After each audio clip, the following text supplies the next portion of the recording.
somehow, Star Trek just made the most depressing part of Deep Space Nine even more tragic. When Star Trek Deep Space Nine first aired in the 1990s, it was seen as the darker, more morally complex sibling to The Next Generation. It didn't shy away from tough questions, nor did it offer the easy optimism that defined Gene Roddenberry's original vision. Now, decades later, the Star Trek franchise has returned to that same corner of the Alpha Quadrant in subtle but impactful ways. And in doing so, it has managed to make one of DS9's most tragic elements even more heartbreaking. The tragedy in question? The fate of Benjamin Sisko and his family. For longtime fans, the end of DS9 was bittersweet. After leading Starfleet through the Dominion War, Sisko's story concluded not with a triumphant homecoming, but with a mysterious departure.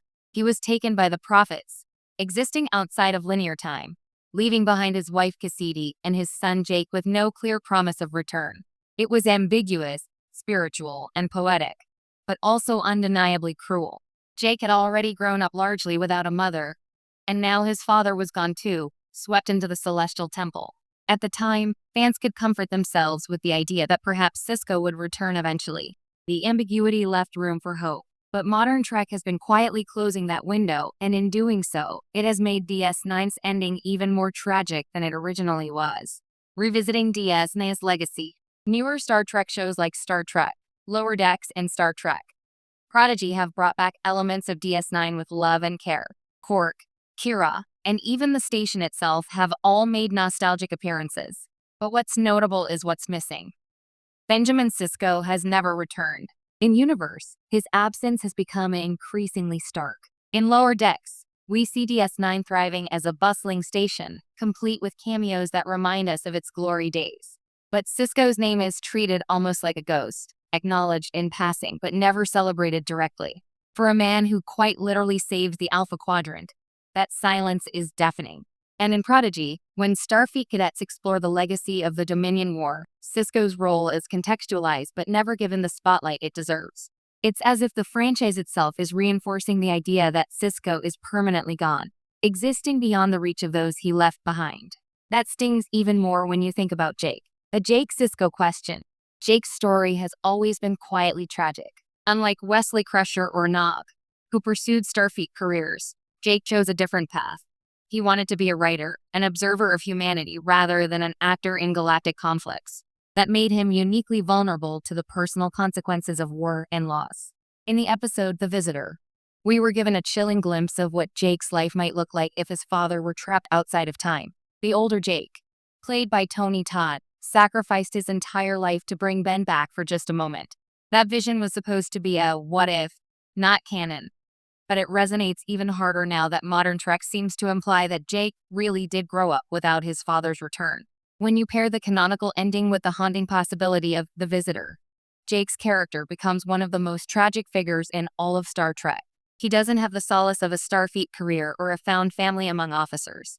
He's left behind, watching the stars and wondering if his father is out there somewhere, unable to move on. The Prophet's cruel gift. Part of what makes this even more depressing is how the Prophets themselves frame Sisko's destiny. They called him the emissary, a being meant to bridge the gap between corporeal and nonlinear existence. To them, taking Sisko into the Celestial Temple wasn't a punishment, it was fulfillment.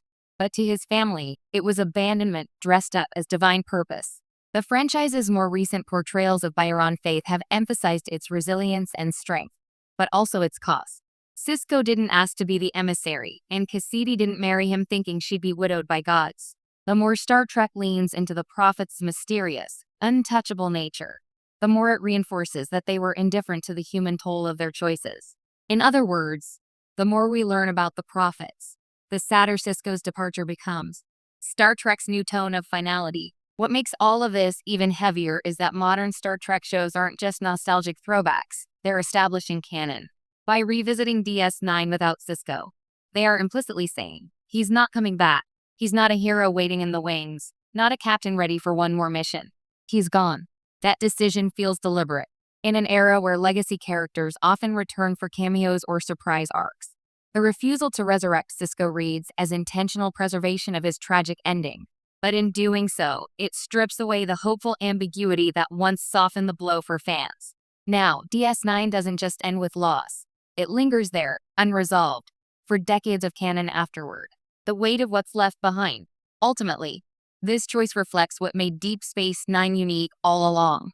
Unlike other Star Trek shows, it was never afraid of